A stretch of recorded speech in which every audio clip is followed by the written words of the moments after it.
Poor mother returns daughter's toy at the checkout because she lacks money. But the billionaire sees the scene and does the unbelievable. Monica's hurried steps echoed on the cold sidewalk as she gently pulled Maisie's hand.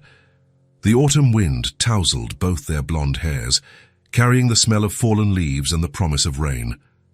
The small town was waking up slowly on that Saturday morning, with stores opening their doors one by one. "Remember, Maisie, we're only buying what we need," Monica said, adjusting her daughter's bangs that stubbornly fell over her blue eyes. "Afterward, Mommy needs to go to work." Maisie nodded, shaking her blonde braids. At only 6 years old, she already understood what only what we need meant. No extras, no surprises. The laundromat salary barely covered the rent and bills, leaving little for any luxury. The utility store was on the corner, with its faded facade and chipped letters on the sign. A bell chimed when they entered, announcing their presence in the cramped, dusty space. Disorganized shelves displayed everything from school supplies to small and cheap toys, along with cleaning products and household items. "Good morning," the cashier greeted, without lifting her eyes from the magazine she was flipping through. Monica checked her worn wristwatch, a gift from her mother before she passed. She had exactly 40 minutes before her shift started. She needed to buy new notebooks for Maisie, as the old ones were almost finished, and maybe colored pencils if the money allowed. "Look what they have here, Mommy." Maisie's excited voice interrupted her mental calculations. Monica turned and saw her daughter standing in front of a small shelf of toys.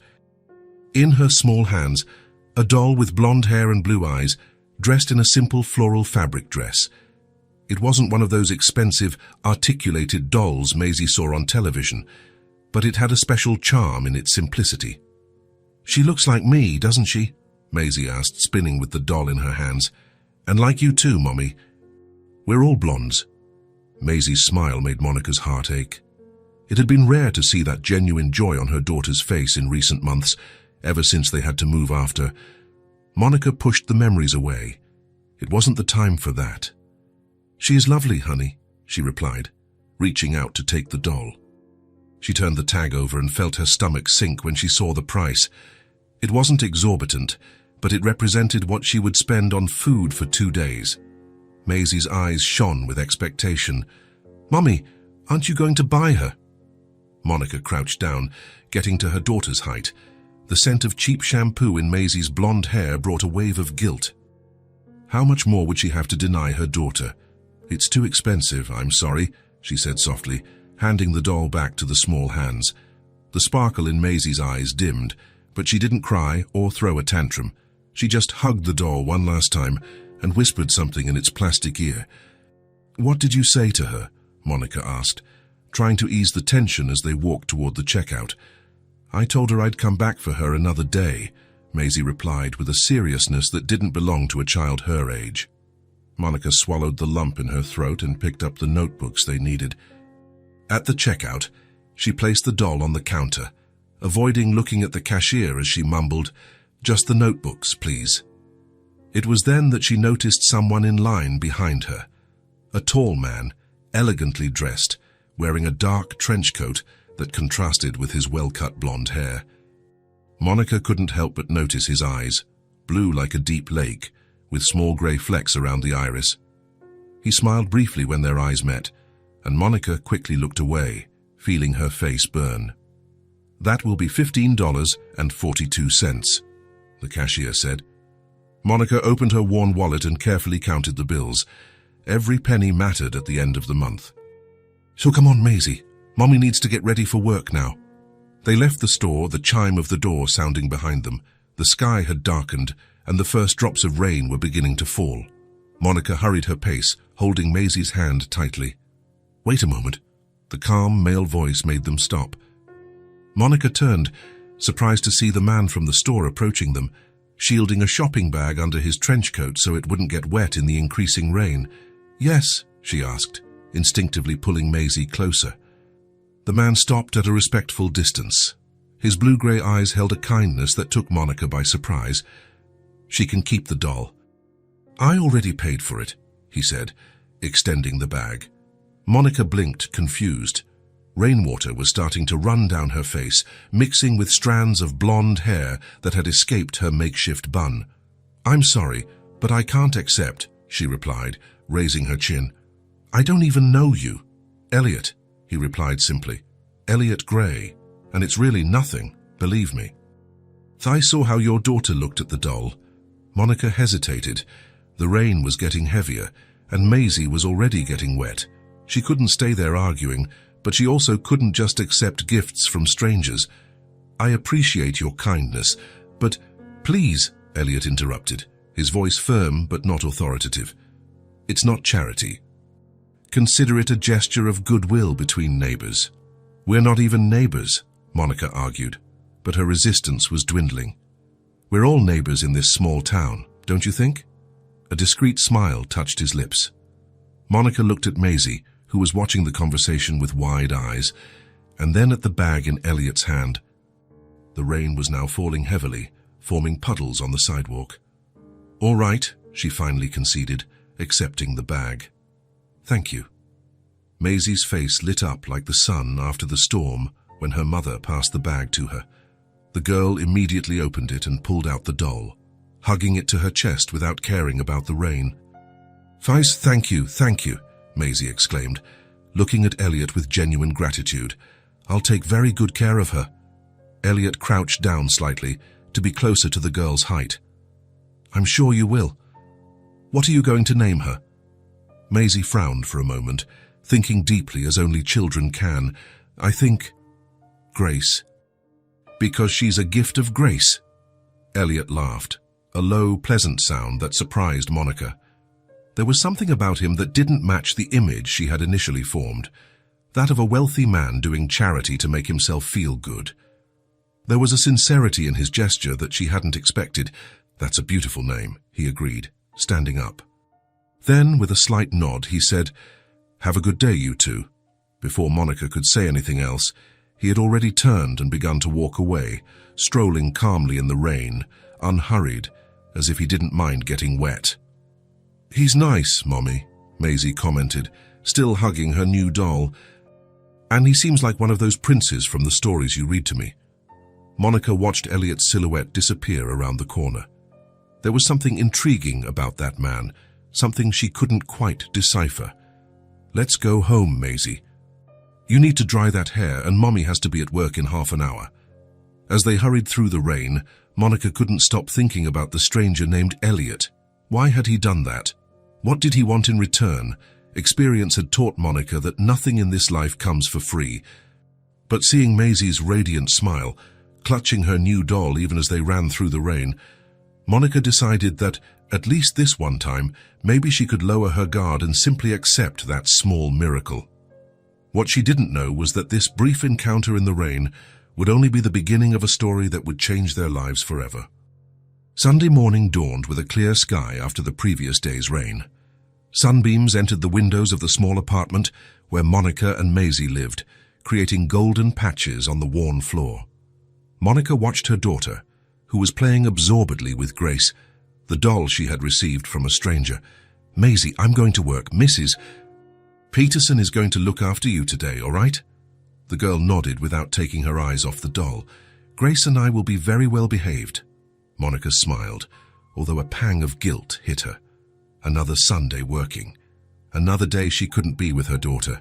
She kissed the top of Maisie's blonde head and left, locking the door behind her. The blue-shined laundromat was 6 blocks away.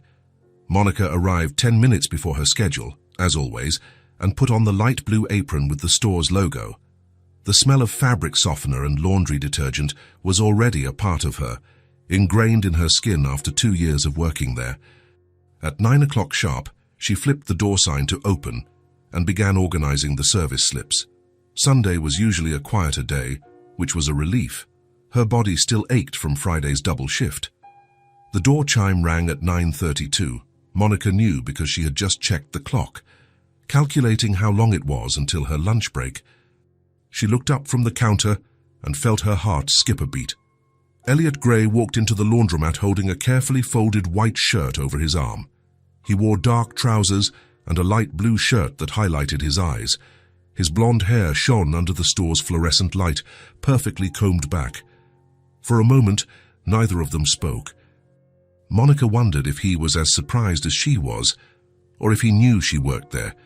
The second option seemed more likely. After all, he knew her name somehow. "Good morning." Elliot broke the silence, approaching the counter. His smile was reserved but genuine. What a pleasant coincidence. Monica doubted it was a coincidence, but simply returned the greeting. "Good morning, Mr. Gray. Just Elliot, please." He placed the shirt on the counter. "I really needed a good laundromat, and this one was recommended to me." "We're the only one in the area," Monica commented, allowing herself a small smile. She picked up the shirt and examined the tag. Pure silk, an expensive brand she only knew from magazines. "Guys, what happened here?" she asked, pointing to a brown stain on the sleeve. "Coffee. Morning meetings are a hazard," he replied, with a lightness that didn't match his serious appearance. Monica carefully filled out the service slip. Full name, Elliot James Gray. She wrote it down and pushed the paper toward him to sign. "And you are Monica?" Elliot left the question hanging in the air as he signed, "Parker. Monica Parker." She hesitated before adding, "Thank you for the doll. Maisie won't let go of Grace even to sleep." "Grace?" His eyes lit up with interest. "That was the name she chose. She said it was a gift of Grace." Monica blushed slightly, realizing how that sounded. "Not that we think it was, it's a beautiful name," Elliot interrupted gently. "I'm glad she liked it." A comfortable silence settled between them. Monica put the shirt on a hanger and tagged it. "It will be ready tomorrow afternoon," she informed, adopting her professional tone. "Any special treatment? Just the care you would deem appropriate for silk."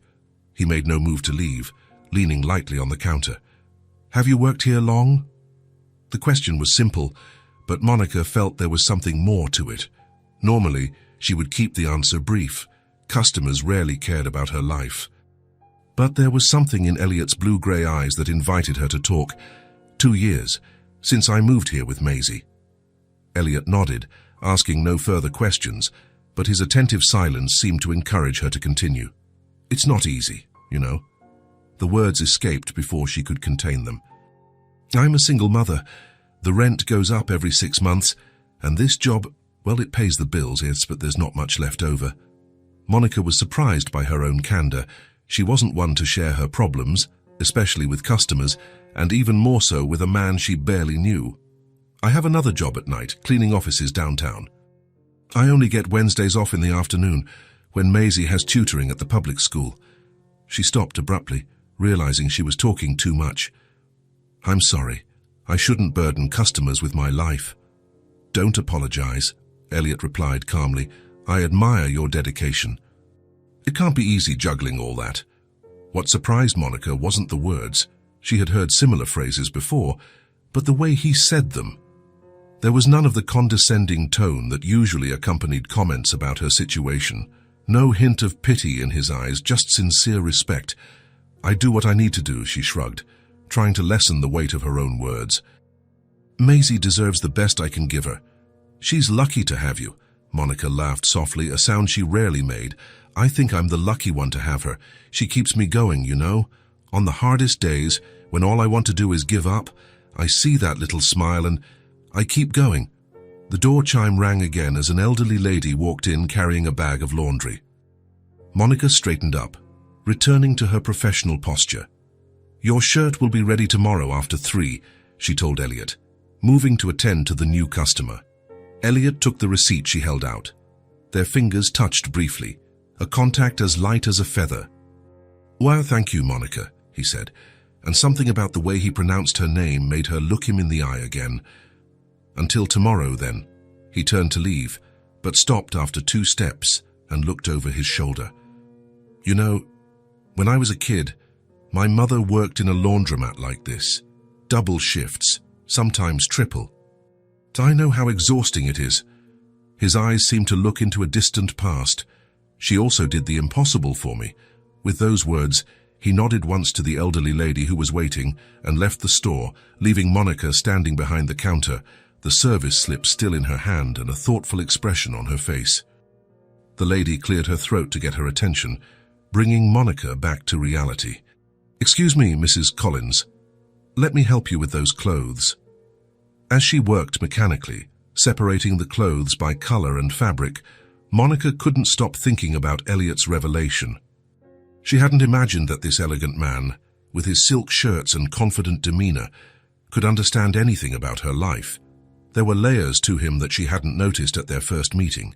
The washing machine spun at their steady rhythm, the familiar hum that lulled her days. But something had changed. A small shared truth, a glimpse of the person behind the facade. Monica caught herself looking at the door several times during the day, even though she knew he wouldn't be back until tomorrow. When the shift ended, it was already dark outside. Monica exchanged her apron for her worn coat and stepped out into the cold night, thinking about what she would prepare for Maisie's dinner with the few ingredients left in the fridge. She was tired, but strangely energized. Perhaps it was just the words of a kind stranger who had bought a doll for her daughter. Or perhaps, and this thought scared her a little, it was the beginning of something she couldn't yet name. Wednesday arrived with a gust of cold wind. The starry sky sparkled like diamonds scattered on dark blue fabric as Elliot walked along the main street of the small town. His dark trench coat protected him from the cold, while his thoughts wandered between spreadsheets, meetings, and, surprisingly, a certain laundromat. He hadn't planned to stop by there that night. His silk shirt had already been picked up the day before, attended to by a different employee. Still, his steps led him in that direction as if following an invisible map. The light of the Blue Shine laundromat was still on, even though the digital sign on the door indicated closed. Elliot slowed his pace, looking through the window. Inside, Monica was sweeping the floor while a small blonde figure, Maisie, he recognized, sat on a tall chair near the counter, swinging her legs and playing with a doll he immediately identified as Grace.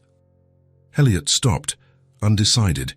He didn't want to seem invasive or, Carly's worse, scare them by showing up out of nowhere.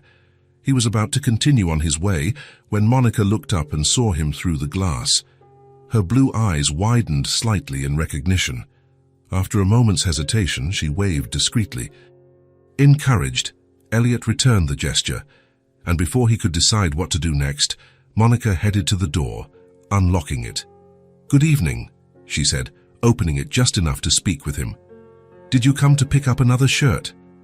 There was a slight playful tone in her voice that caught him by surprise, a pleasant surprise. "Actually, I was just passing by," Elliot replied. Then, noticing Maisie peeking out curiously from the chair, he added, "Hello to you too, Maisie." The girl smiled shyly, holding up the doll so he could see it. Grace wanted to say, "Hi." Monica opened the door wider, allowing Elliot to see the interior of the store completely. "We're almost done for the day." It was a busy one. "I imagine," Elliot said, noticing the shadows of fatigue under her eyes. "Do you still have the night shift at the offices?" Monica looked surprised that he remembered that detail. "Not tonight. Wednesday is my only evening off." A comfortable silence settled between them. Outside, the wind blew harder, making the leaves dance on the sidewalks. The streetlights flickered, creating shadows that moved like gentle ghosts. "Have you had dinner?" The question came out before Elliot could think twice. Monica blinked, apparently caught off guard. "Not yet. We were going to stop by the mini-market before heading home." Elliot felt a sudden impulse. It wasn't typical of him to be so spontaneous, but something about this small family struck a forgotten chord within him. "I'd like to invite you both to dinner," he said, keeping his voice soft and respectful. "Nothing formal, just a simple place nearby. My way of saying thank you for the perfectly laundered shirt." A flash of hesitation crossed Monica's face. Elliot knew that look, the same one his mother had when someone offered help, pride mixed with caution. "You don't need to thank me. We were just doing our job," she responded, tucking a strand of blonde hair behind her ear. "I know," Elliot nodded, "but it would be a pleasure. Just dinner between friends." He let the word hover like a question. "Can we go, Mommy?" Maisie's excited voice interrupted the moment. She had jumped off the chair and was now standing beside Monica, looking up expectantly. Grace is hungry too. Monica looked at her daughter, then at Elliot, and he could see the conflict in her eyes. Finally, a small smile softened her lips. All right, she agreed, but something quick and simple. Maisie has school tomorrow. The smile that lit up Maisie's face was worth any hesitation. Yay, we're going out for dinner, Grace. I know a perfect spot 2 blocks from here, Elliot said, stepping back as Monica finished closing up the store. They make the best grilled cheese sandwich in town. 15 minutes later, they were sitting in a small diner on the corner with its exposed brick walls and soft lighting. It wasn't fancy, but it was cozy and clean, with an aroma of fresh bread in the air. Maisie sat between them, Grace carefully placed on the chair beside her. And what do you do, Elliot? Monica asked after they placed their orders. Grilled cheese sandwiches for everyone and a strawberry milkshake for Maisie. I run a small consulting firm, he replied, taking a sip of water. We help local businesses grow, improve processes, that sort of thing. That sounds stable, Monica commented, a slight blush coloring her cheeks as if she realized what she had just said. Elliot smiled. It is stable, yes. It hasn't always been. I started from scratch after college. Those were complicated years. And now, you buy dolls for strangers, Monica teased, but there was a genuine curiosity shining in her eyes. Only for the special ones, he replied with a discreet smile. The waiter brought the sandwiches, interrupting the moment.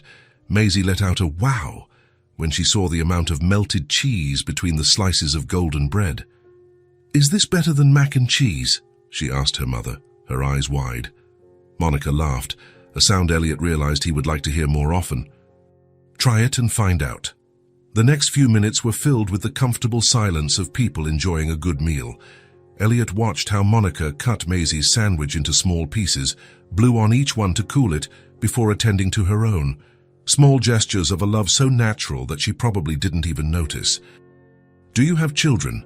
Monica's question brought him back from his thoughts. Elliot shook his head. No, I never married. Why?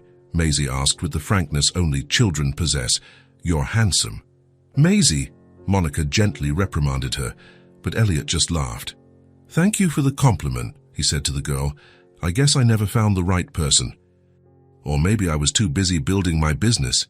You sound sad when you say that, Maisie observed, taking another bite of her sandwich.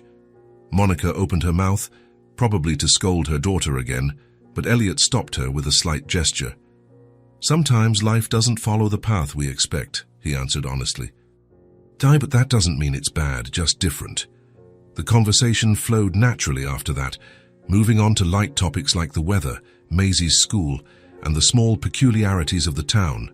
They didn't mention financial difficulties or painful pasts. That evening was a truce, a moment out of time where they could simply be 3 people sharing a meal. When Maisie yawned for the 3rd time, Monica looked at the clock and her eyes widened. It's almost 9. We need to go, sweetie. Elliot immediately asked for the check, politely ignoring Monica when she tried to split the expense.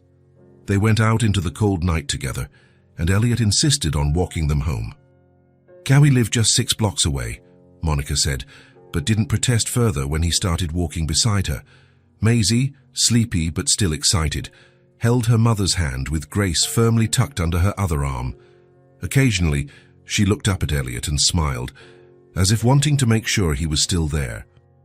The walk to the small apartment building was quiet, filled with occasional comments about the stores they passed or the stars above them. When they arrived, Monica stopped at the entrance. Thank you for dinner, she said, her voice soft in the quiet night. It was pleasant. The pleasure was mine, Elliot replied. Then, with a small smile for Maisie, he added, I hope Grace enjoyed it too. She loved it, Maisie exclaimed, stifling another yawn. And so did I. Monica smiled at her daughter before returning her attention to Elliot. Good night, then. Good night, Monica. Good night, Maisie. Elliot waited until they entered the building before turning to leave. As he walked under the starry sky, he felt an unfamiliar warmth in his chest. A simple dinner, light conversations, genuine smiles, Small things that somehow seemed to fill a void he didn't even know existed. In his luxurious apartment on the other side of town, Elliot realized that, for the first time in a long time, he didn't feel alone with his thoughts. Friday arrived with a grey morning and a light drizzle that made everything a little quieter. Elliot looked out the window of his second-floor office in a modest building downtown. Outside, hurried people sheltered under colourful umbrellas, creating a moving mosaic. His phone rang, bringing him back to the reality of spreadsheets and business proposals. "Mr. Gray, your 10 o'clock meeting has been cancelled," his assistant informed him on the line. "Mr. Matthews had a family emergency." "Thank you, Clara. Reschedule it for next week," he replied, hanging up immediately afterward. Elliot leaned back in his leather chair, spinning slightly to look at the framed photograph on his desk. A woman with grey hair and blue eyes identical to his smiled at the camera. His mother, Catherine, who had passed away 3 years ago. The unexpected free time brought to mind a shirt he still hadn't picked up at the laundromat. He didn't urgently need it, but something prompted him to grab his coat and leave. The rain had intensified when he parked his car in front of the Blue Shine laundromat. The place was almost empty. Only an elderly lady waited in a chair near the door, while an employee organized packages of clothes. And there was Monica, behind the counter, her blonde hair pulled back in a messy bun. Even from afar, Elliot noticed the dark circles under her blue eyes and the slightly stooped posture of someone fighting fatigue.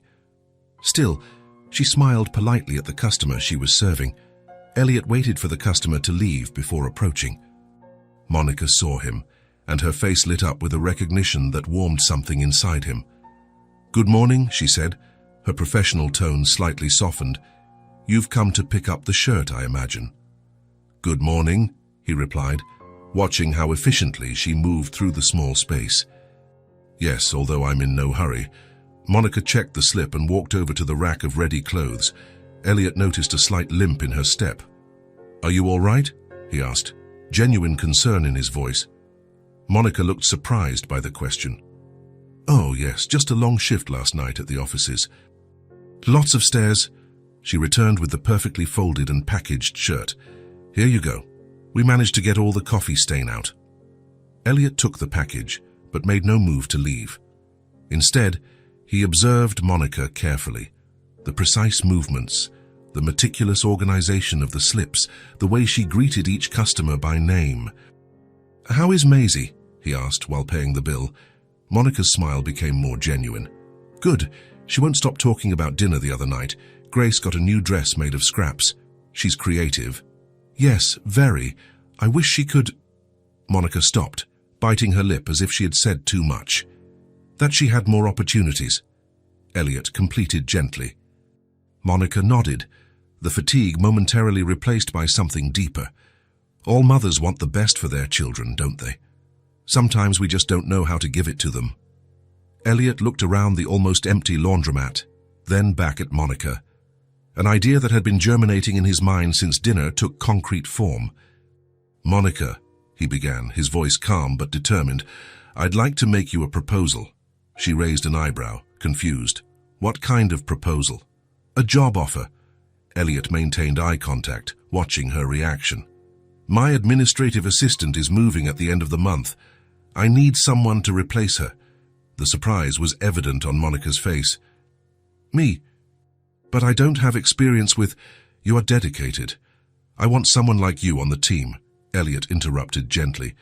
"I've observed how you work, organized, attentive to detail, excellent with people. The rest can be learned."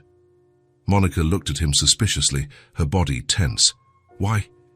It was a fair question, and Elliot appreciated her directness. "Because I recognize potential, and because—" He hesitated for a moment. "Because someone did the same for my mother when I was Maisie's age." The silence that followed was heavy with unspoken possibilities. Monica looked at her hands, then at the photo of Maisie she kept discreetly under the counter. "The salary would be better than here," Elliot continued. "Business hours, weekends off, health insurance included." The impact of those words was visible.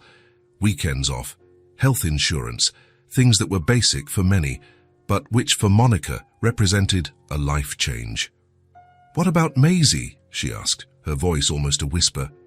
"I have no one to leave her with after school. The office has a small break room. She can stay there doing homework until you finish. Clara, my current assistant, sometimes brought her daughter."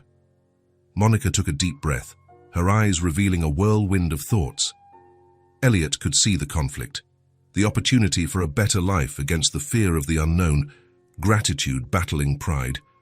"You don't have to answer now," he said, sensing she needed space. "Think about it."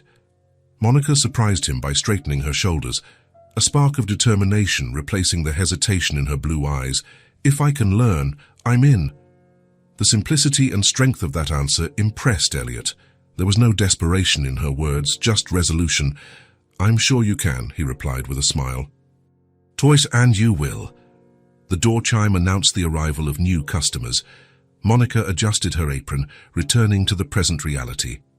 "We can discuss the details later," Elliot said, picking up his shirt. "I'm at the Grey Consulting office, 2 blocks past Central Square. Come on Monday at 9. Bring Maisie." Monica nodded, a mix of nervousness and hope on her face. "I will be there."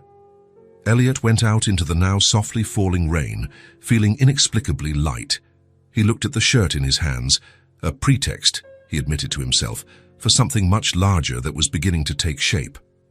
At the laundromat counter, Monica attended to the next customer with automatic movements, while her mind processed what had just happened. A chance. A door opening when all the others seemed closed. "If I can learn, I'm in," she repeated to herself like a mantra, and for the first time in a long time, she allowed herself to feel something dangerously close to hope. Monica's adjustment to the new job progressed slowly, like a cautious dance between the unknown and determination. Every morning, she arrived at the Grey Consulting office holding Maisie's small hand, both their blonde hairs neatly combed despite the rush. The reception area, with its neutral-toned walls and modern furniture, still felt like a world apart from the reality they knew.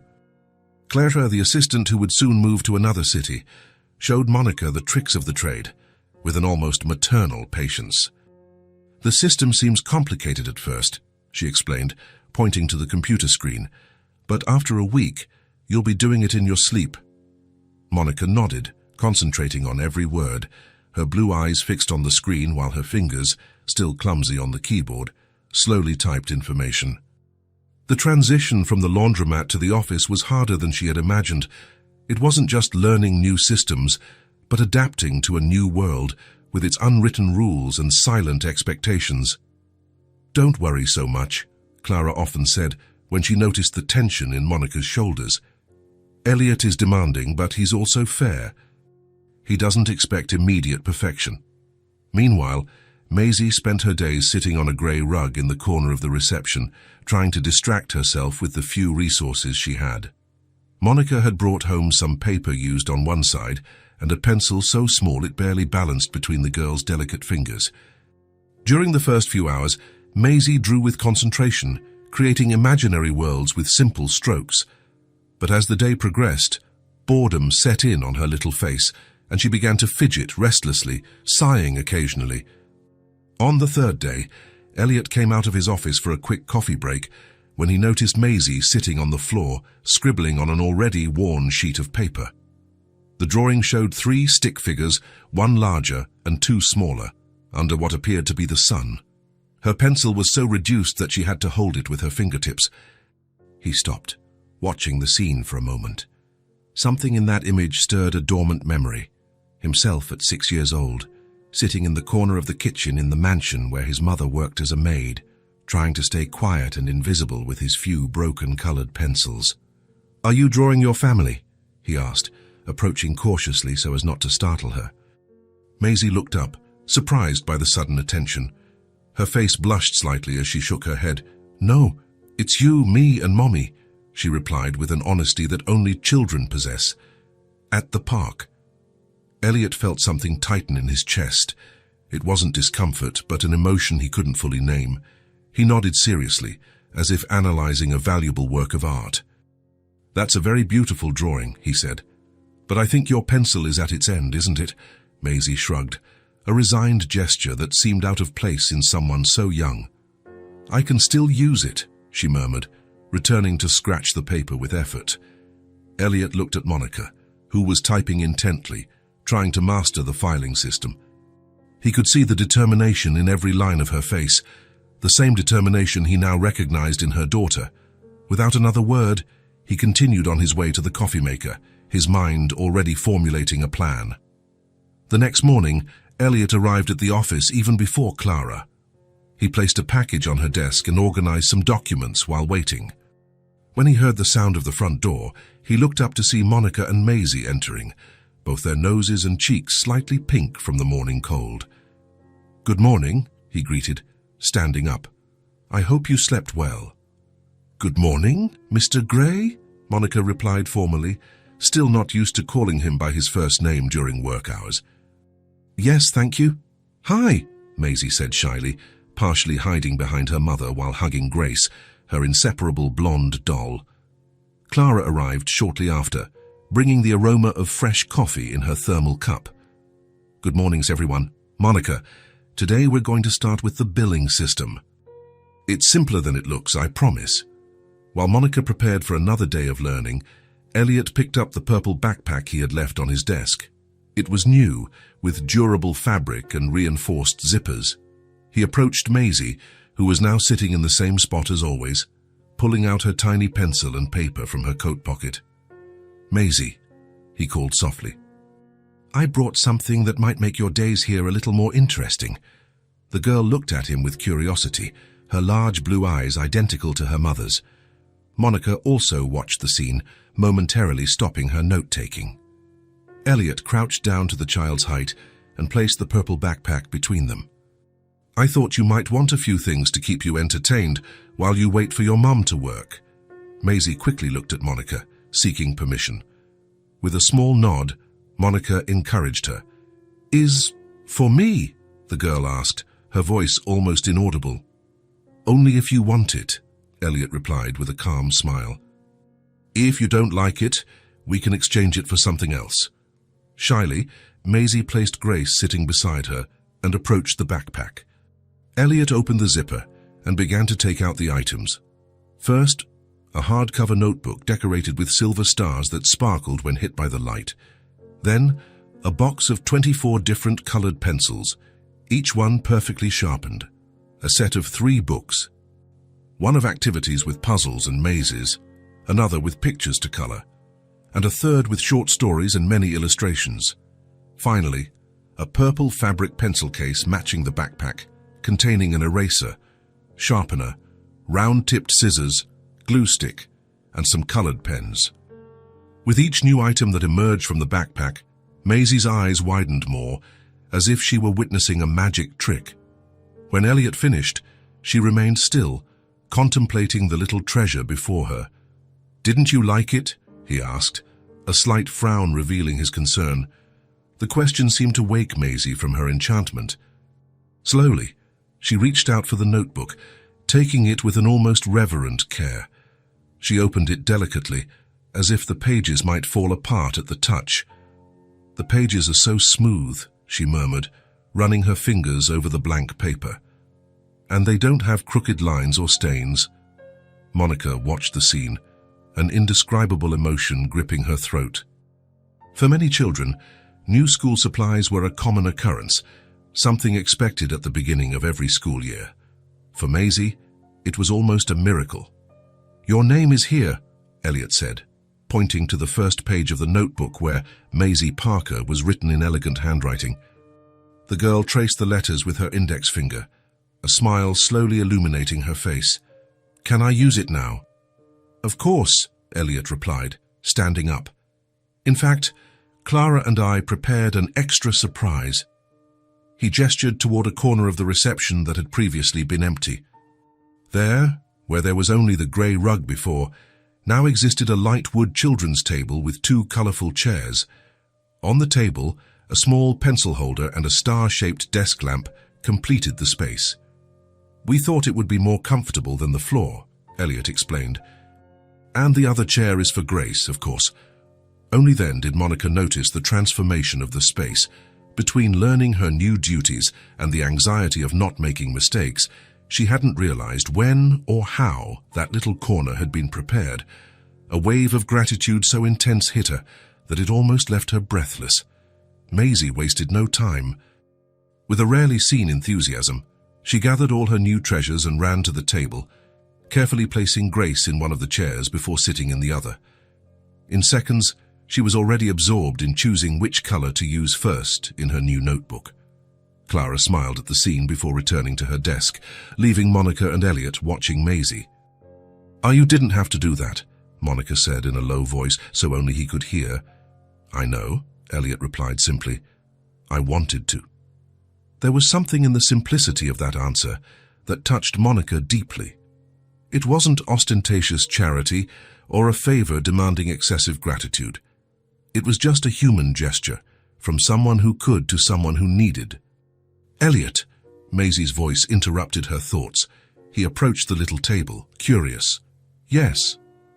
"Is this where you work?" she asked, looking around the office with new interest, as if only now truly noticing it.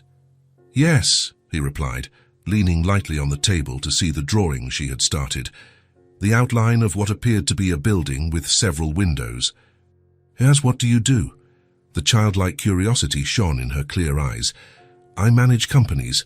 I deal with numbers, contracts," Elliot explained, making vague gestures with his hands, trying to translate complex concepts into terms a 6-year-old could understand. Maisie wrinkled her nose adorably and laughed, a crystalline sound that contrasted with the generally formal atmosphere of the office. "Ah, those grown-up things," Elliot smiled, a genuine smile that softened the serious lines of his face. "Yeah, those boring grown-up things." "It can't be that boring if you like it," Maisie replied with surprising wisdom. "Mummy says every job is lighter when you do it with love." "Your mother is a very wise woman," Elliot agreed, briefly glancing at Monica. From her place at the reception desk, Monica watched the interaction between her daughter and her new boss with an emotion she couldn't fully contain. There was a naturalness to it that surprised her. Elliot, with his normally formal and reserved demeanor, talked to Maisie without condescension, as if she were a complete person, worthy of attention and respect. An unexpected tear blurred her vision. Monica blinked quickly, trying to hold it back, but it was useless. The emotion spilled over silently as she witnessed something she didn't even know she wanted so much, seeing her daughter treated with the dignity every human being deserves, regardless of age or circumstance. Clara, noticing her state, discreetly approached with a tissue. "He has that effect on people," she whispered with a sympathetic smile. "He seems distant at first, but when you least expect it—" Monica accepted the tissue with a grateful nod, quickly drying her eyes. "It's just that—" she started, but couldn't finish. "I know," Clara replied, lightly squeezing her shoulder before returning to work. The hours passed quickly that morning. Monica continued absorbing information about the filing system and telephone answering, while Maisie was happy in her corner. Occasionally, the girl would come over to show a drawing or ask for help understanding an activity in the puzzle book, but most of the time she remained absorbed in her little world of colors and paper. During lunch, Monica and Maisie sat on a bench outside the building, sharing simple sandwiches Monica had prepared that morning. Autumn painted the nearby trees in shades of red and gold, and a gentle breeze swayed the blonde hair of both. "Did you like the gifts Mr. Gray brought?"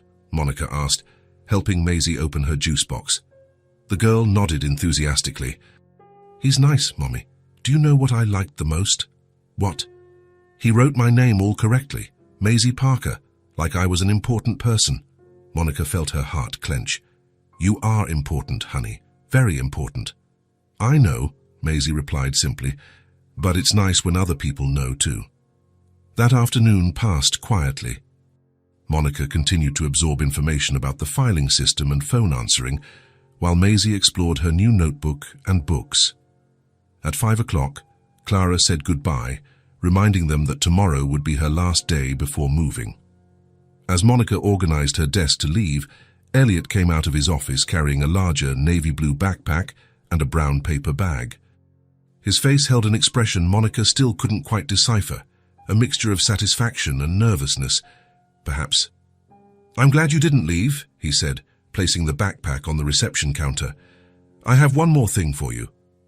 Monica felt a slight discomfort. No matter how kind he was, she didn't want Elliot to think she expected gifts from him. "Elliot, you've already done too much with the supplies for Maisie. We really don't need—" "I secured a spot for Maisie at a school nearby," he interrupted her, his voice calm but decisive.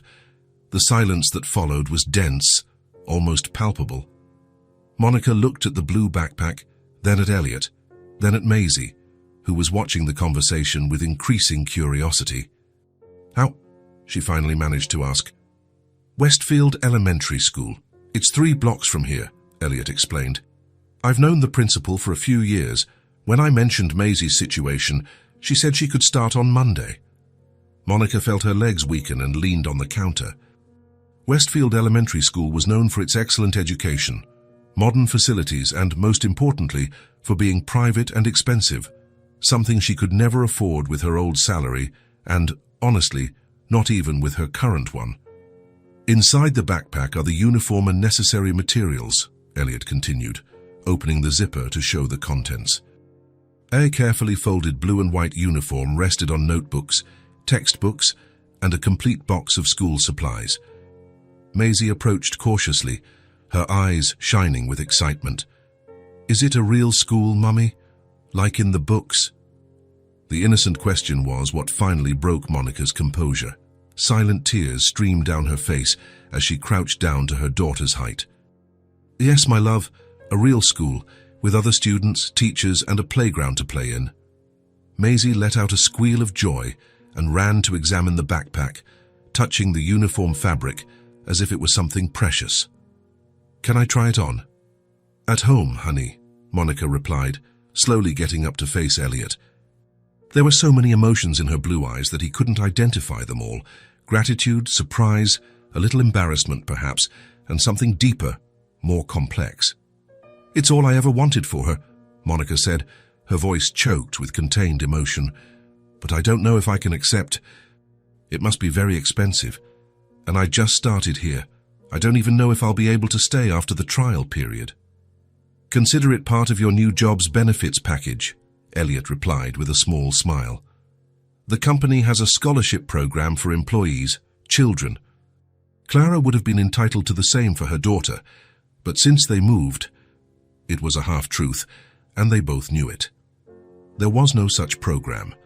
Elliot had arranged everything personally, but he was offering Monica a way to accept without hurting her pride, a gesture she recognized and silently appreciated. "Can I really go, Mommy?" Maisie's hopeful voice broke the moment. She had already taken the uniform jacket out of the backpack and was holding it against her chest like a treasure. Monica looked at her daughter, small, bright, full of potential that the world had until then ignored, and realized she had no choice. Or rather, she had an obvious choice to make. "You can, my love. You start on Monday." Maisie's joy exploded into jumping and squeals as she ran to hug her mother first, then, surprisingly, Elliot, catching him off guard. He hesitated for a moment, visibly uncomfortable with the sudden contact, before awkwardly returning the hug, gently patting the girl's back. "Thank you, thank you, thank you," Maisie sang, returning to explore her new backpack further. Monica watched her daughter, then looked at Elliot. Words seemed inadequate to express what she felt, so she simply said, "Thank you." The gratitude was sincere and profound, without exaggeration or unnecessary drama. Just the genuine acknowledgement of an act that would change their lives. Elliot nodded, understanding everything that hadn't been said. "She deserves the chance to shine," he replied simply. That evening, while helping Maisie try on the uniform in their small apartment, Monica felt something new growing in her chest, a feeling she had almost forgotten during the years of solitary struggle, hope, and perhaps something more she didn't yet dare to name. The alarm rang at 6 in the morning, but Maisie had been awake for at least half an hour, her blue eyes fixed on the ceiling as she waited for the official time to get up. When the sound finally filled the small room, she jumped out of bed as if she had springs on her feet. "Mummy, Mummy," she called, running through the narrow corridor of the apartment. "It's today." Monica emerged from the bathroom with her blonde hair still wet, a towel wrapped around her body. She smiled at her daughter's enthusiasm. "Slow down, little one," she said, drying her hands to check the time. "We have enough time to get ready without rushing." But Maisie was far from calm. She ran back to her room and opened the closet where the new uniform was hanging, protected by a clear plastic bag. The navy blue and white of Westfield Elementary School seemed to shine under the faint morning light entering through the window. "Can I wear it now?" she asked, bouncing from one foot to the other. "Breakfast first," Monica replied, heading to the kitchen. "We don't want to stain your new uniform." 20 minutes later, with a stomach full of toast with jelly and a glass of milk, Maisie finally received permission to put on the uniform. With almost reverent care, she took each piece out of the plastic bag: the navy blue pleated skirt, the white button-down shirt, the sweater with the school emblem on the chest, the white knee socks, and the shiny black shoes that completed the set. Monica helped her with the shirt buttons, watching as her daughter transformed before her eyes. It wasn't just the uniform, but the posture, the sparkle in her eyes, the newfound dignity. "You look beautiful," Monica said, her voice slightly choked. Maisie spun in front of the mirror, admiring her reflection with wide eyes. "I look like a real student." "You are a real student," Monica gently corrected. "Now, let's comb that hair."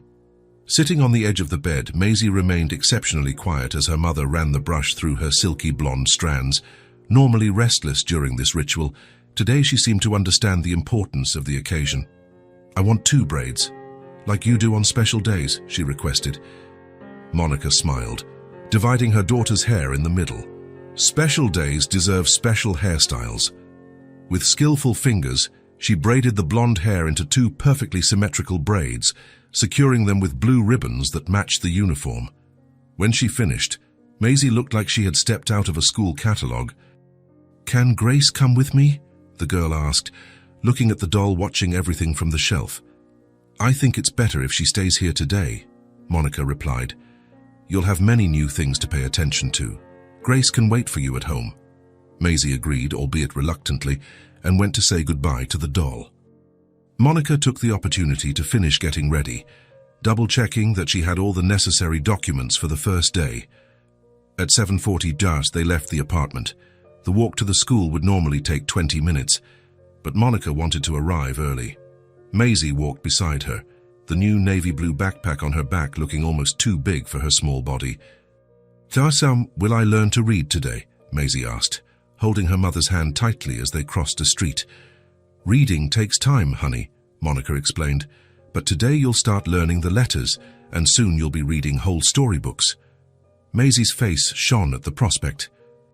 "Oh, I'll read to you and Elliot," Monica smiled, noting how his name already sounded natural on her daughter's lips. 3 weeks ago, it was just the 2 of them against the world.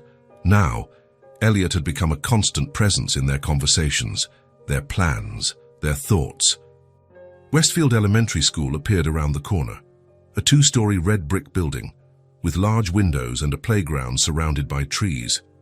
The main gate was open, with a sign that read, "Welcome to the new school year." Maisie suddenly stopped, squeezing Monica's hand tighter. For the first time that morning, a shadow of apprehension crossed her face. "What if they don't like me?" she whispered. Monica crouched down, getting to her daughter's eye level. "They will adore you, my love, and if anyone doesn't like you, that's their problem. You are wonderful, exactly as you are." Maisie took a deep breath and nodded, regaining some of her confidence. Together they crossed the school gate. The playground was full of children in identical uniforms, some running, others talking in small groups. Parents said goodbye with kisses and hugs, some taking photos to record the moment. Monica and Maisie headed to the main office as instructed. The principal, Mrs. Bennett, a middle-aged woman with grey hair and a warm smile, came personally to greet them. "You must be Maisie," she said, extending her hand to the girl. "We are very happy to have you with us." Maisie shook the offered hand with an adult seriousness that made Monica smile. "Thank you for accepting her mid-semester," Monica said, handing over the documents. "Any friend of Elliot Gray is welcome here," the principal replied with a knowing smile. "Toy's been a great supporter of the school for years." Before Monica could process that information, Mrs. Bennett turned to Maisie. "Shall we go meet your teacher and your new classmates?" Maisie looked at her mother, a mix of excitement and fear in her clear eyes. Monica crouched down for a final hug. "Have a wonderful day, my love. I'll be here at 3 to pick you up. Promise?" Maisie whispered in her ear. "I promise," Monica replied, holding her daughter's face between her hands. "You're going to have so many things to tell me." With a final wave, Maisie followed the principal down the corridor decorated with student artwork. Monica remained still, watching her small figure walk away until she disappeared into a classroom. It was only when she turned to leave that Monica saw him. Elliot was standing under a tree across the street, partially hidden by the shade of the branches. He wore his usual suit and held a cup of coffee, as if he were just passing by on his way to work. His eyes were fixed on the school, and Monica realized he had probably witnessed the entire scene. Their eyes met across the distance. Elliot seemed momentarily embarrassed to have been noticed, but then simply raised his cup in a silent toast. Monica smiled and nodded lightly before continuing on her way to work. The day passed slowly for Monica. Between learning new duties in the office and helping Clara with the final loose ends before her departure, she checked the clock dozens of times. Elliot appeared around noon, but neither of them mentioned the morning encounter. There was a silent understanding between them, a newfound complicity. At 2:45 due, Monica was already at the school gate, joining other parents waiting for the final bell. When the loud sound finally echoed, children began pouring out in noisy groups. And then there she was. Maisie emerged from the building, her braids slightly undone, her sweater tied around her waist, but with the biggest smile Monica had ever seen on her face. Upon spotting her mother, she ran toward her. "Mommy!" she exclaimed, throwing herself into her arms. "It was the best day of my life." On the way home, Maisie talked non-stop, the words gushing out like a cascade of enthusiasm. "Teacher Wilson is super nice. She gave me a book just for me with my name written on it. And there's a boy named Sam who lent me his colored pencils when I couldn't find mine. And the library, Mommy. The library has so many books I can't even count." Monica listened to everything with a smile, absorbing every detail, every new friendship, every discovery. And did you know that letters have different sounds? The teacher showed the A and the sound it makes. "Tomorrow we're going to learn B." Upon entering the apartment, Maisie ran to get Grace and show her the book she had brought. Monica watched her daughter, so animated and full of life, and felt a profound gratitude that words couldn't contain. For a school that opened doors, for a future that was beginning to take shape, and for a man who had appeared out of nowhere to change everything. 3 months had passed since Maisie's first day of school. Autumn gave way to winter, painting the city in shades of white and grey. The trees, once golden, now stretched bare branches against the pale sky, and people hurried on the sidewalks, protecting themselves from the cold with scarves and gloves. Monica and Maisie's lives had changed in ways neither of them could have imagined. Monica's new job at Gray Consulting brought not only financial stability, but also a routine that allowed her to be home every evening and weekend with her daughter. Maisie, in turn, blossomed in the new school, learning to read with a speed that surprised even her teachers. And then there was Elliot, a constant, discreet and comforting presence in their lives. It started with small things, rides home on rainy days, occasional lunches on Saturdays, visits to the park when the weather allowed.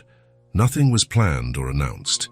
It simply happened, as if an invisible magnet pulled them into each other's orbit. On that Friday, after a particularly cold day, Elliot suggested they order pizza for dinner. "I know a place that delivers," he said casually, as he helped Maisie with her coat at the end of the workday. "We can eat at your place, if you don't mind." Monica nodded, feeling that familiar comfort that now existed between them. It wasn't the first time they had dinner together, but something about that night felt different, a silent expectation in the air that neither of them dared to name. Dinner was lively, mainly because of Maisie, who enthusiastically recounted her role in the school Christmas play. "I'm going to be a star," she announced, standing up to demonstrate how she would shine on stage, spinning with her arms open. Elliot laughed, a genuine sound that still surprised Monica every time she heard it. He was different around Maisie, softer, less contained, as if the child's presence dissolved some invisible barrier he kept erected. When they finished eating, Maisie insisted on showing Elliot her new storybook. The three of them sat on the small living room sofa, the girl between them, reading slowly, spelling out the most difficult words, occasionally looking up at the adults for approval. It wasn't long before Maisie's eyes started to droop. The school day, the excitement of Elliot's visit, and the belly full of pizza finally took their toll. Halfway through the second story, she fell asleep, her blonde head resting on the arm of the sofa, her breathing soft and regular. "I should take her to bed," Monica murmured, but made no move to stir. "She looks comfortable," Elliot replied, his gaze fixed on the sleeping figure. "And it's warm in here." Outside, snow had begun to fall again, small white flakes dancing against the window darkened by the night. The silence inside the apartment was comfortable, broken only by the ticking of the wall clock and Maisie's breathing. "Would you like some coffee?" Monica finally asked, carefully getting up so as not to disturb her daughter. Elliot nodded and followed her into the small kitchen separated from the living room by a narrow counter. The space was cozy despite its simplicity, yellow curtains on the windows, a table with 4 chairs, and some of Maisie's drawings attached to the refrigerator door with colorful magnets. Monica busied herself preparing the coffee, conscious of Elliot's presence behind her. There was something about the quietness of that moment that seemed to intensify every small sound. The water boiling, the clinking of cups, his soft sigh as he leaned on the counter. When the coffee was ready, they sat at the table, their steaming cups creating an ephemeral barrier between them. Monica stirred the dark liquid, watching the small swirls that formed, gathering the courage for the question that had been spinning in her mind for weeks. "Do you have anyone?" The words came out almost in a whisper, but in the silence of the kitchen, they sounded clear as a bell. She didn't look up from her cup, fearing what she might see on his face. Elliot didn't answer immediately, for a moment so long that Monica almost regretted the question. Only the sound of snow hitting the window filled the space between them. "My father died young," he finally began, his voice softer than usual. "My mother was a cleaner." Monica looked up, meeting his gaze. The blue-gray of his eyes seemed deeper under the soft kitchen light. "I built everything with her," Elliot continued, spinning the cup in his hands. "We started from nothing, literally. I studied during the day and worked at night. She sometimes did 3 shifts. He paused, a melancholic smile touching his lips. She was an extraordinary woman, strong as steel but gentle. She never lost faith in tomorrow. Monica listened in silence, realizing she was witnessing something rare. Elliot Gray letting down his defenses, revealing the man behind the polished facade of the successful businessman. "I managed to repay her in the end, take care of her." His voice faltered slightly, and he took a sip of coffee before continuing. "I built my business, bought a comfortable house for us. She could finally rest." Elliot looked past Monica, as if seeing something she couldn't. "But she died a few years ago, cancer." He took a deep breath. "And since then, I've only had silence." The simplicity of that last confession hit Monica like a wave. In those few words was contained a lifetime of struggle, achievement, loss, and loneliness. Suddenly, many things made sense. His kindness to Maisie, his instant understanding of their situation, the generosity that never seemed calculated or condescending. Without thinking, Monica reached her hand across the table, lightly touching his fingers. Elliot looked at their joined hands, surprised but didn't pull away. "She raised a man who knows how to care," Monica said softly. "She would be very proud of you." Elliot closed his eyes for a moment, and when he opened them again, there was a vulnerability in them that Monica had never seen before. He didn't answer with words, simply turned his palm up, intertwining his fingers with hers. They stayed like that, in silence, as the snow continued to fall outside. There were no grand declarations or promises for the future, Just two people who had known loneliness recognizing something familiar in each other. In the living room, Maisie stirred in her sleep, murmuring something unintelligible before settling down again. The sound brought smiles to both their faces, like a silent reminder of the bond they already shared. Neither of them knew what would come next, and that night that seemed perfectly acceptable. There was time. There were possibilities. And for the first time in a long time, for both of them, there was someone to share the silence with. The first weekend visit happened almost by accident. It was a cold Saturday in January, the kind of morning where snow piled up in the window corners and turned the streets into postcard landscapes. Monica had just served breakfast for Maisie, toast with jelly and hot chocolate, when the doorbell rang. "Who could that be so early?" she muttered, adjusting her robe over her flannel pajamas and running her fingers through her messy blonde hair. Opening the door, she found Elliot standing in the hallway, snowflakes dusting his broad shoulders and light hair. He held a paper bag from the French bakery downtown and a bottle of orange juice. "Good morning," he said, a hesitant smile on his lips. "I hope I'm not bothering you this early." Before Monica could answer, Maisie appeared behind her, still in her pajamas, her blue eyes wide with surprise and joy. "Elliot," the girl exclaimed. "You came to visit us on Saturday." He crouched down slightly, getting closer to her height. "I brought warm croissants. I thought maybe we could have breakfast together." "We weren't expecting you," Monica said, conscious of her disheveled appearance and the modest state of the apartment, which she hadn't had time to tidy properly. "I know," he replied with a casual shrug.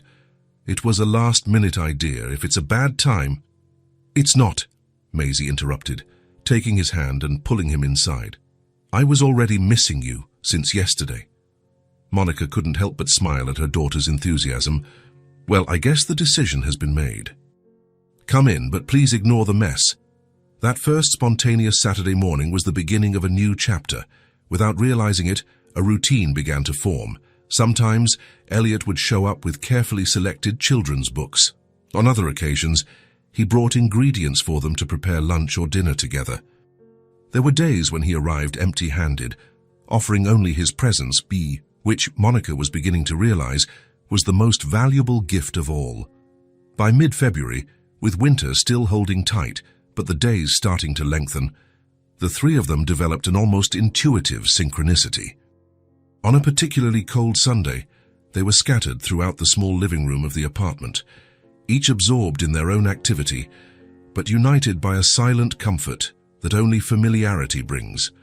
Monica, sitting cross-legged on the rug, organized old photographs into a new album, a small luxury her improved salary now allowed. Elliot occupied one end of the sofa with his laptop, occasionally frowning at some complicated spreadsheet. At the other end, Maisie leafed through her school notebooks with the adorable seriousness of a child who had just discovered the pleasure of learning. The living room, previously just a functional space, had gained touches of life in recent months. There was a green plant on the windowsill, a gift from Elliot, who insisted that every home needed a little nature. Colorful pillows, bought at a sale, made the worn sofa cozier. Maisie's drawings decorated an entire wall, forming an impromptu gallery that changed weekly as new creations replaced the old ones. "Elliot," Maisie called, breaking the comfortable silence. "Do you want to see what I learned this week?" He closed the laptop immediately, as if no spreadsheet or contract in the world could compete with Maisie's academic progress. "Of course I do," he replied, putting the computer aside and turning completely toward her. Maisie jumped up, clutching her math notebook. In recent months, she had visibly blossomed, not only grown a few centimeters but gained a confidence that before only timidly hinted. Her blonde hair, now longer, framed a face that was rarely without a smile. "We're learning fractions," she announced with the importance of someone revealing a universal secret, sitting next to him and carefully opening the notebook. "Look, I got everything right, even the hard ones." Elliot examined the pages covered in Maisie's round, neat handwriting. Each exercise was solved with surprising precision for a child her age. Beside the problems, small colored drawings illustrated the concepts: pizzas divided into 8 slices, apples cut in half, circles separated into different colored portions. Toast, this is truly impressive, he commented, running his finger over a particularly complex sequence of equivalent fractions. Your teacher must be very proud. She said I have a talent for numbers, Maisie replied, unable to hide the pride in her voice. Then, with a sudden shyness, she added, like you. Monica looked up from her photography project, silently observing the scene. There was something in the way Elliot leaned in to examine Maisie's work, as if every addition and subtraction were a fascinating discovery that touched a deep place in her heart. It wasn't just the attention he paid the girl, but the genuine respect, the way he talked to her without condescension, as if her achievements were as important as any business he conducted. Do you want to hear how I'm reading now? Maisie had already exchanged the math notebook for a thin book with a colorful cover where a mouse in red boots smiled at the reader. I'd love to, Elliot replied, settling back on the sofa and placing a pillow behind his back. Monica abandoned her task and approached, sitting in the nearby armchair. These reading sessions had become a ritual over the past weekends, a moment she looked forward to with special fondness. Maisie opened the book with the care of someone handling a fragile treasure. This one is harder than the last one, she warned, preparing her small audience for possible stumbles. She took a deep breath, like a diver before a jump, and began. The little boat sailed down the blue river. Inside it, Matthew the mouse looked at the white clouds in the sky. Where was his friend the frog? Her clear, determined voice filled the apartment as she struggled with more complex words, her index finger following each syllable with concentration. Occasionally, she looked up at the adults, seeking silent confirmation that she was on the right track. Elliot listened with an almost reverent attention, nodding encouragingly with each page turn. When Maisie hesitated before a difficult word, he waited patiently, without interrupting or correcting, allowing her to discover the sounds on her own. It's incredible how much she's progressed, he commented later, when Maisie went to the room to fetch another book to show. Like in just a few months. She was always smart, Monica replied, leaning over to gather the photographs scattered on the floor. She just needed the opportunity. An opportunity that Elliot had provided. They both knew. Although neither of them explicitly mentioned that fact, it wasn't necessary. The acknowledgement was there, in the silent space between their words, in the way Monica smiled at him when she thought she wasn't being watched, in the way Elliot brought small gifts not only for Maisie, but also for her, a book she had mentioned wanting to read, a pretty mug to replace the cracked one. In the small but functional kitchen, Monica moved with a new confidence.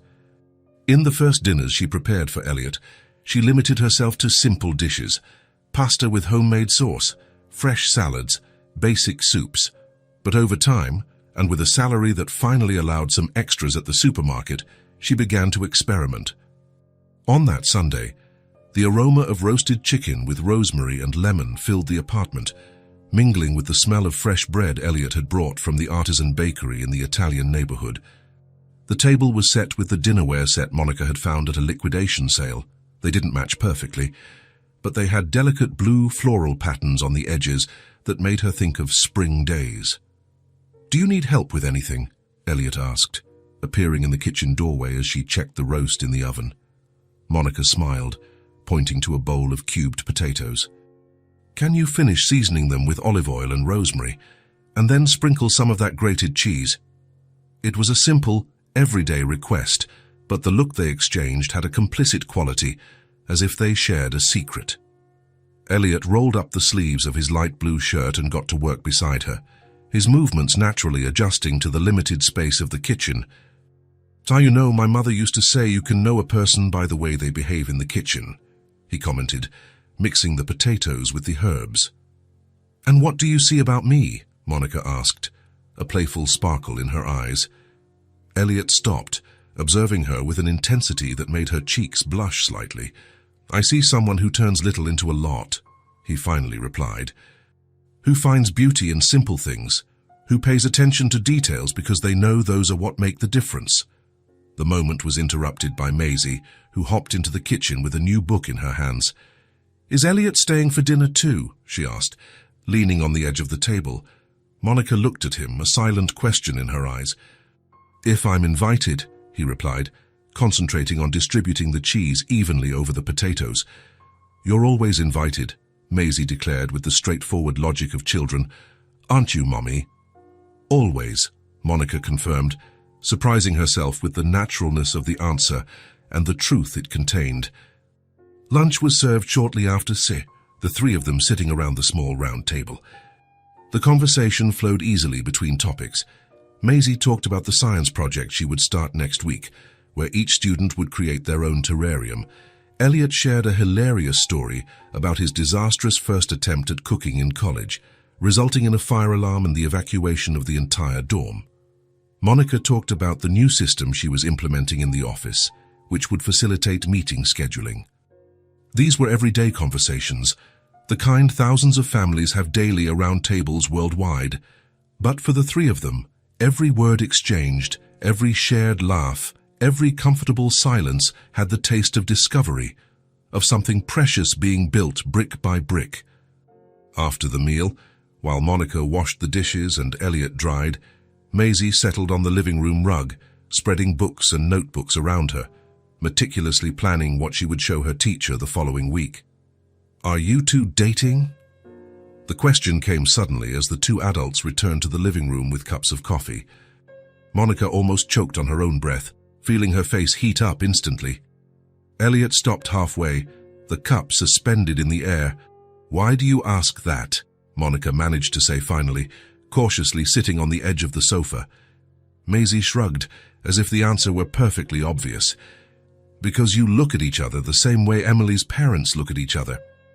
And she told me her parents are dating, even though they've been married for a long time." Elliot placed his cup on the coffee table and sat in the armchair, visibly searching for the right words. "Maisie," he began, his tone carefully balanced between serious and gentle. "Your mother and I, we really enjoy each other's company." "And yours," Monica quickly added, reaching for her daughter's hand for a light squeeze. "Yes, and yours very much," Elliot agreed with a warm smile. "But adult relationships are complicated." "Why?" Maisie insisted, her blue eyes moving from one to the other with genuine curiosity. Monica took a deep breath, trying to find an explanation suitable for a 6-year-old. "Because adults have a lot to consider before naming things." Maisie frowned in concentration, processing that answer. Then her face lit up with understanding. "Oh. Is it like when Teacher Wilson says we don't need to label things before we properly understand them?" Elliot couldn't contain a laugh. "Exactly like that," he agreed, exchanging a look of relief and amusement with Monica. "Your teacher is very wise." The topic was dropped as quickly as it arose, with Maisie returning her attention to a drawing she was making. But something had changed in the air, a truth that now hovered between them, recognized even if not named. As February gave way to March, and the first timid signs of spring began to appear in the trees on the avenue, Elliot's presence on weekends became increasingly constant. There was no longer a need for formal invitations or advance warnings. He simply showed up on Saturday morning, sometimes with coffee and fresh pastries, other times just with the newspaper under his arm and an idea for the day. Activities varied with the weather and mood.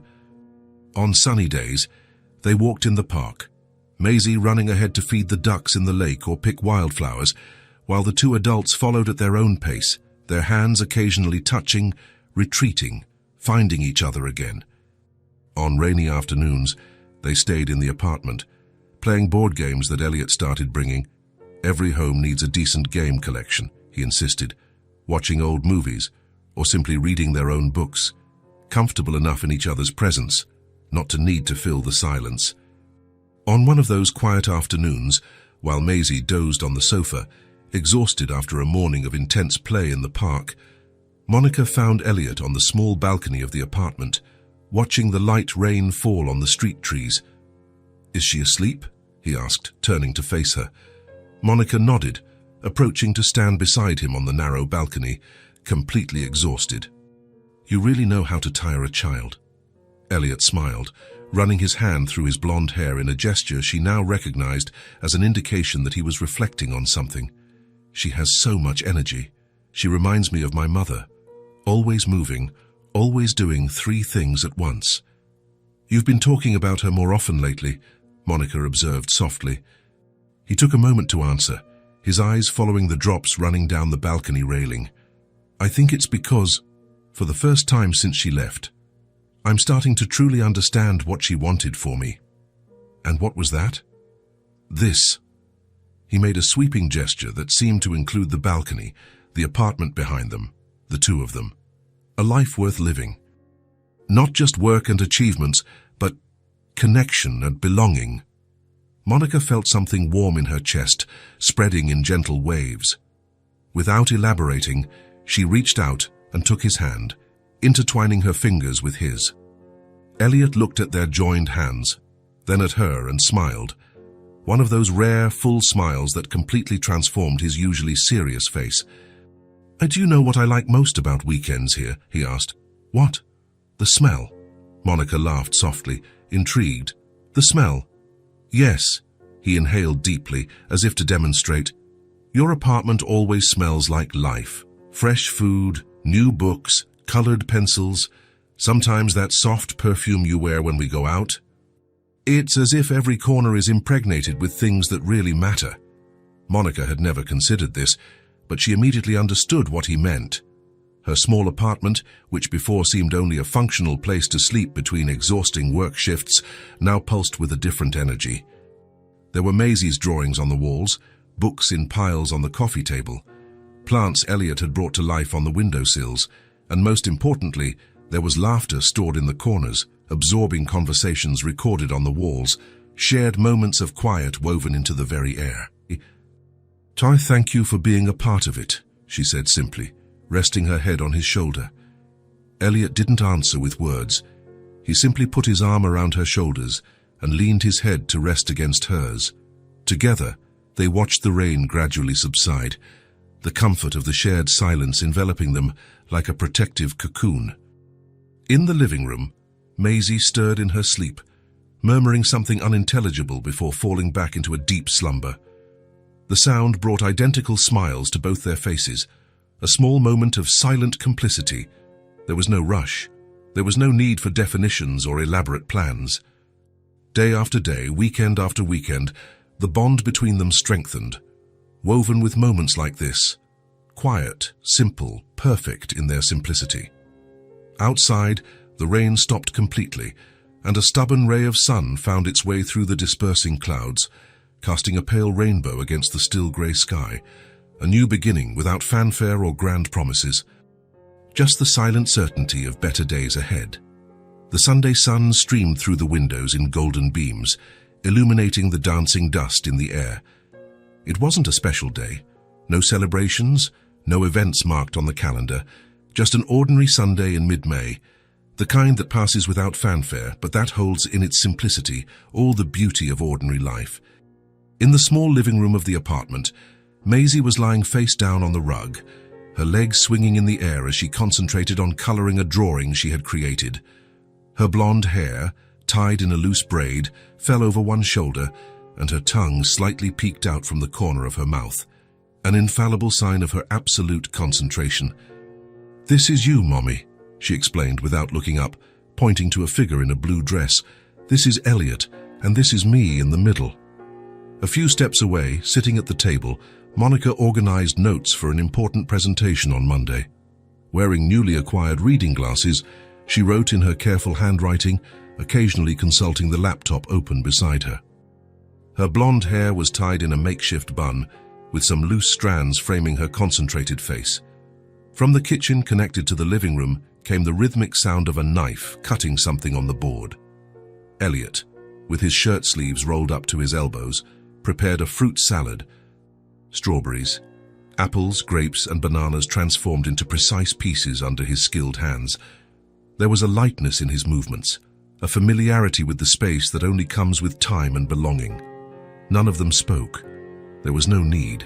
The silence was comfortable, filled only by the scratching of Maisie's pencils, Monica's page-turning, and Elliot's soft cutting. Monica looked up from her notes, observing the scene before her. An unexpected wave of emotion hit her, not sadness or fear, but that kind of profound happiness that almost hurts.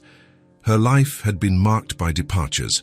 The father she never knew, the mother who left too soon, the ex-husband who disappeared when Maisie was still a baby, friends who drifted away when times got tough. And then came Elliot, without grand promises, without dramatic declarations, just constant, reliable, true presence. Elliot looked up, as if sensing her thoughts. His blue-grey eyes met hers across the small distance, separating the kitchen from the living room. "Life taught me that a lot of people leave," Monica said softly, her voice slightly choked with contained emotion. "But you stayed." Elliot smiled, that smile that illuminated his usually serious face. He said nothing. He didn't need to. He simply nodded lightly and went back to cutting the fruit, now with a different sparkle in his eyes. Maisie continued coloring, oblivious to the moment between the adults, humming softly a song she had learned at school. The ordinary Sunday followed its tranquil course. He didn't save, he stayed. And staying, truly staying, changes everything. If this story touched your heart, subscribe to the channel and turn on notifications so you don't miss the next ones. Leave a like, because it helps this story get recommended to more people. See you in the next story.